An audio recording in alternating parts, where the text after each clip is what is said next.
Okay, we're on Parah Perek Yud Aleph Mishnah Bet, second Mishnah in the 11th chapter of Masechet Parah. So we're going to learn about Safek Tahor, and the Kahatian is really good introduction.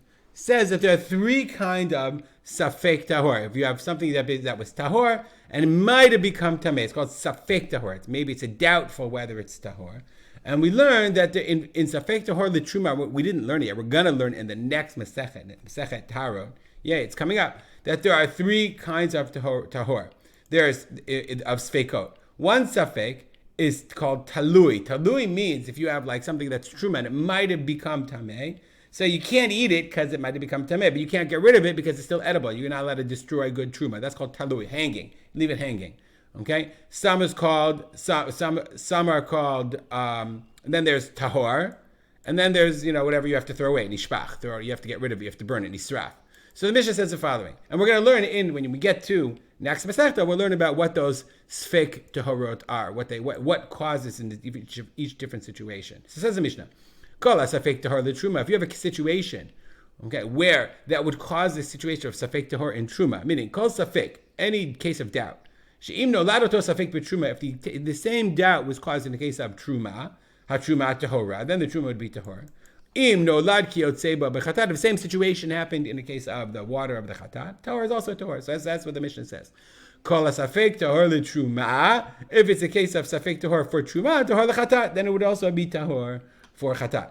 Kol hatalui l'truma. But if it's a case of truma that we said is talui, that whatever would happen in situations where if the situation happened, then the truma would be talui. You can't eat it, but you can't burn it. Then nishpacha chatat. If the same situation happened to chatat, you have to spill out the water of the parah aduma.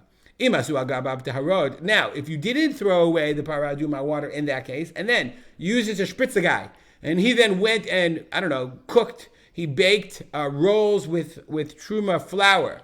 So you made taharod, you made truma stuff with him. Then tuluyot. Then that truma is called talui because it was based on a talui for the water of the chatat with which you purified that person. So that's the case of safek. Mishnah continues. Harifafot. Rifaf means something that's loose. So, if you look at the Jastro has a bonus. Loose lattice work with wide meshes. So it's kind of lattice work. Okay, and I don't know if there's a Jastro bonus for here, but it's in Ahlo, so it's kind of loose lattice work. So the question is it Mekabel Tumah or not? So the Mishnah says, Tahorot lakodesh u'lutruma lachatat. It's tahor. It's very loose. The Bartanura explains it's min shvachot shel eitz. It's like layers of wood. They're not. So therefore, it's not really kli. And therefore, tahorot lakodesh is tahor for not only kodesh and truma and chatan. It's nothing. So therefore, it's not matame at all. Rabbi Lezer and Rabbi says hari'adot, ri'ad or tremble, things that tremble that make noise. Tmeot lachatat. Ri'adot. Okay, are tmeot pa'amim.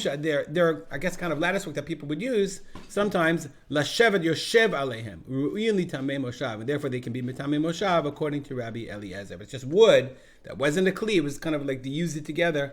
I don't know what they mean by lattice work, but it's some kind of something they would use, but it wasn't a kli in any kind of meaningful way. All right, we'll stop here. Dedicate our learning. Remember me, my father, Rav Simcha ben Yitzchak Kalman. Make it a great day.